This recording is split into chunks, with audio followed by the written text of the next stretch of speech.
बोलो सब मिल कर नर नार, राम कृष्ण गुरु जय जयकार।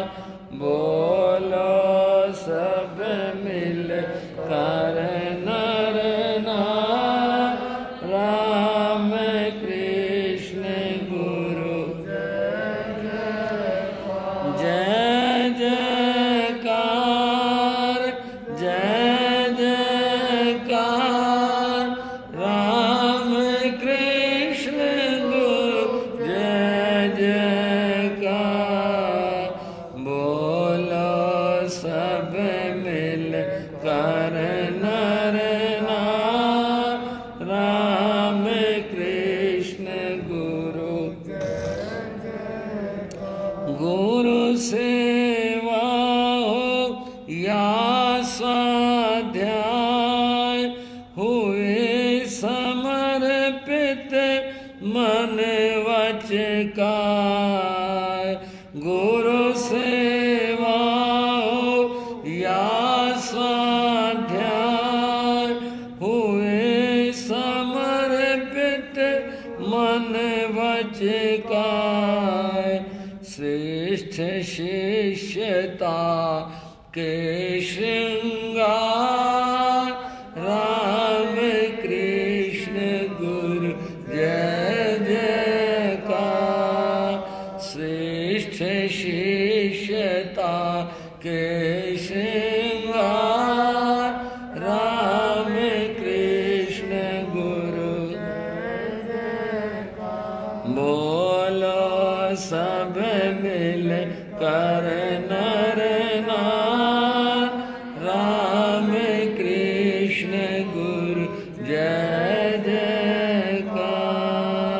बोलो सब मिल कर नर नार, राम कृष्ण गुरु जीवन विद्या का प्रतिमान, 14 भाषाओं का ज्ञान। जीवन विद्या का प्रतिमान, 14 भाषाओं का ज्ञान। मानो निर्मलता का सार, राम कृष्ण गुरु जय जयकार। मानो निर्मलता का सार, राम कृष्ण गुरु जय जयकार। बोलो सब मिल कर नर नार, राम कृष्ण गुरु जय जयकार। बोलो सब मिल कर नर नार, राम कृष्ण गुरु जय जयकार। नालागढ़ उस समय का पंजाब, वर्तमान का हिमाचल। वहाँ बड़ी शोभा के साथ में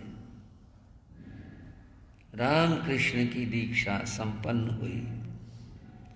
रामकृष्ण मुनि रामकृष्ण बने। दीक्षा होने के 2-4-10 दिन बाद पूज्य गुरुदेव योगीराज श्री रामजी लाल जी महाराज बाहर पधारे थे और साथ में थे नव दीक्षित मुनि रामकृष्ण। वहां बाहर कुछ कारण रहा होगा, एक पेड़ के नीचे खड़े हो गए या और संतों की प्रतीक्षा रही होगी। रामकृष्ण ने, मुनि रामकृष्ण ने गुरु महाराज से पूछा, गुरुदेव मेरे लिए आज्ञा फरमाए। आज्ञा? हाँ गुरुदेव। रामकृष्ण, मैं ये चाहता हूं तुम ऊंचे से ऊंची पढ़ाई करो और ऊंचे से ऊंचे संयम का पालन करो। बस ये 2 बात मैं तुमसे चाहता हूं और मुझे कोई अपेक्षा नहीं। ये मैं अपनी तरफ से जोड़ना अपेक्षा, मेरी सेवा करो भाई, ध्यान रखो, गुरु का कहना मानना है, कोई बात कुछ नहीं। सिर्फ 2 बातें कही, ऊंचे से ऊंची पढ़ाई करो, ऊंचे से ऊंचे संयम का पालन करो। नव दीक्षित मुनि रामकृष्ण ने गुरु के चरण छुए और हाथ जोड़ के, गुरुदेव ऐसी कोशिश करो। मुनि रामकृष्ण ने तभी से ही पढ़ना शुरू किया, उस पर ध्यान दिया और अपना समय पढ़ाई पर लगाने लगा। गुरु सेवा का अपना महत्व है, वो पूछते भी करते भी, लेकिन जो समय होता वो सारा पढ़ाई को देते। गुरु महाराज ने जीवन में कैसे पढ़ाई की? उस जमाने में पढ़ाने वाले विद्वान नहीं मिलते थे, पंडित, क्योंकि वो कुछ ऐसा जमाना था जब यूं कहते थे जैन साधुओं को नहीं पढ़ाना चाहिए, तो दुश्मन है, इनको पढ़ाएंगे तो कल को हमारी काट करेंगे, इनको नहीं पढ़ाना चाहिए।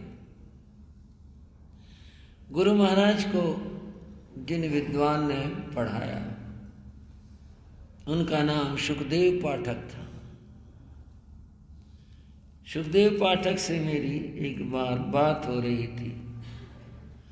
उन्होंने कहा, अरे हम बड़ी दिक्कत में आ गए थे।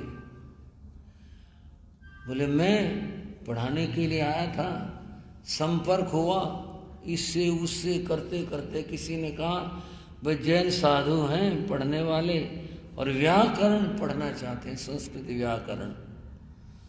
तो हम आ गए।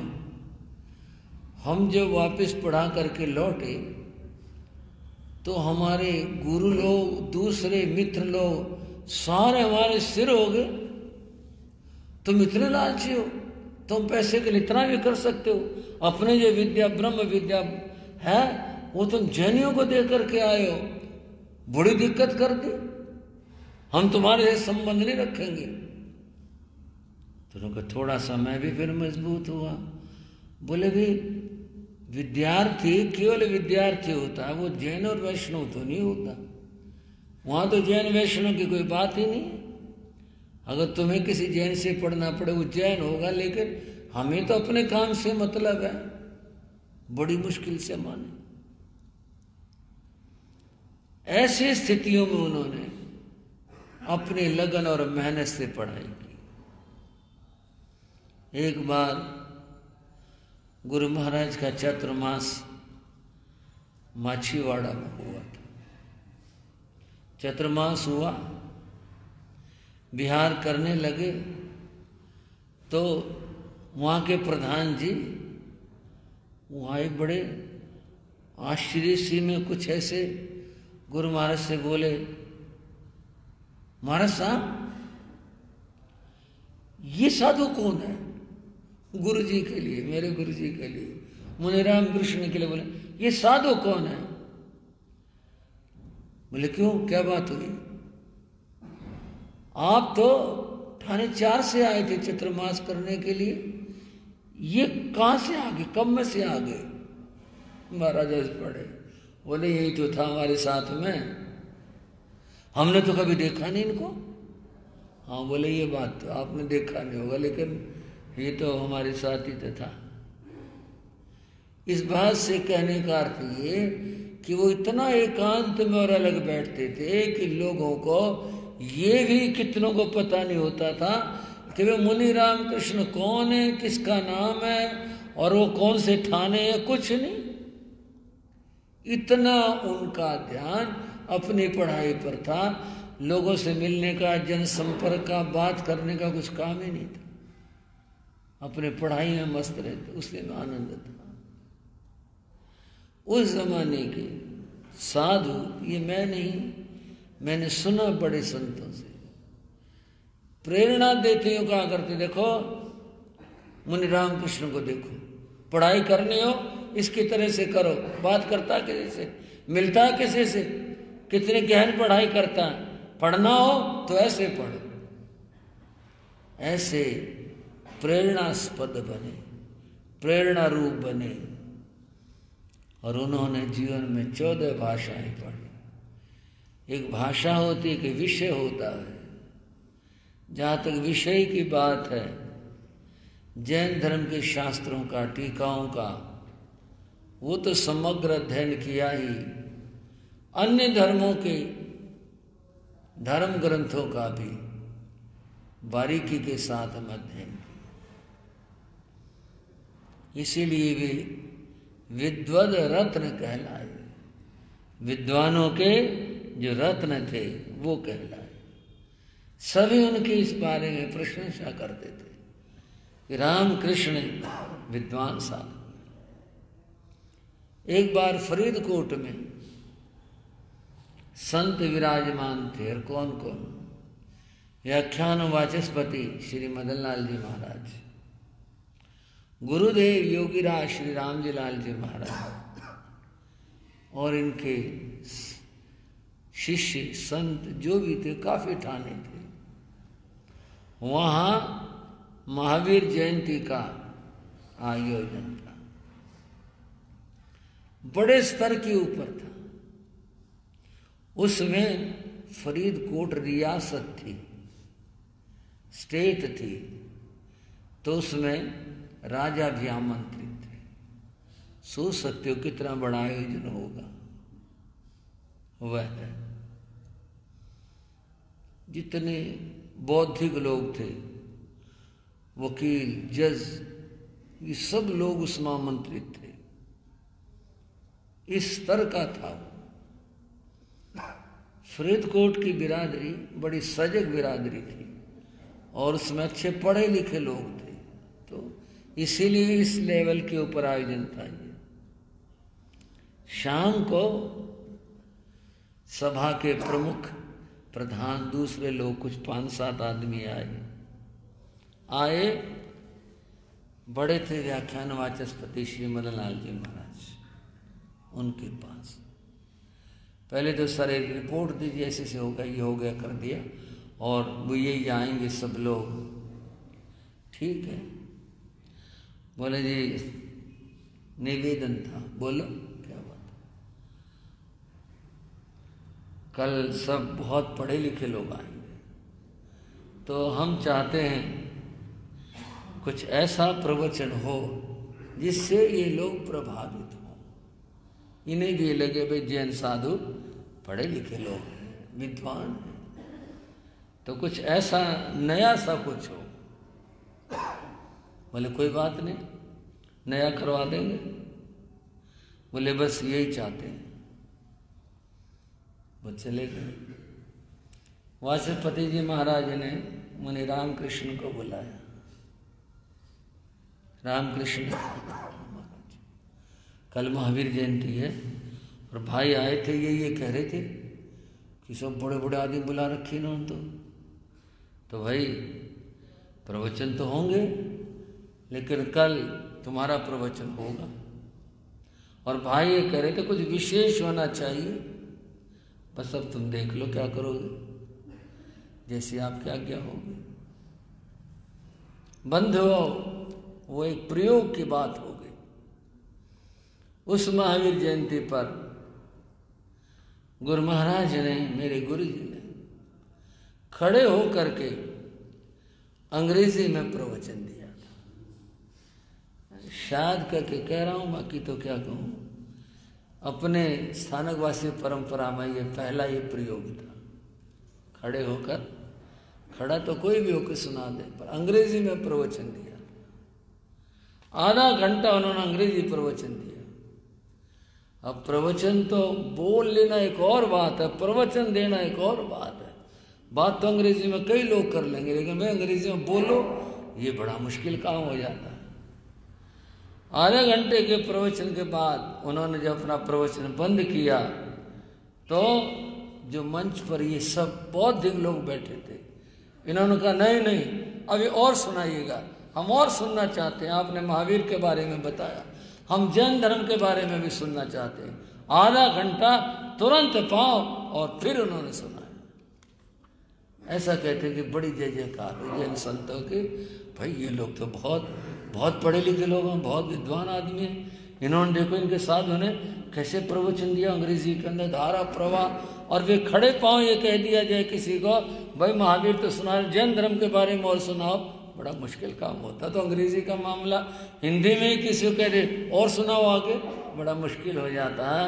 पूरा नाम पाया उन्होंने अपनी विद्या में और अपने गुणों में, और उनके जीवन की कुछ बातें।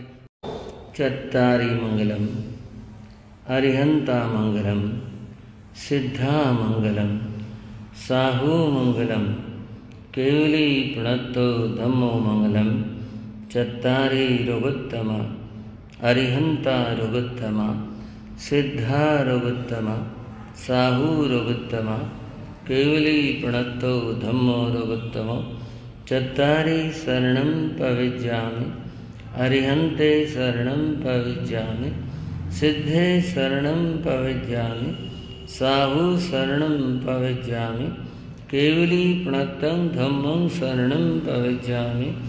ये चार शरण दुख हरण जगत में और न शरणा कोई होगा, जो भव प्राणी करे आचरण उसका अजर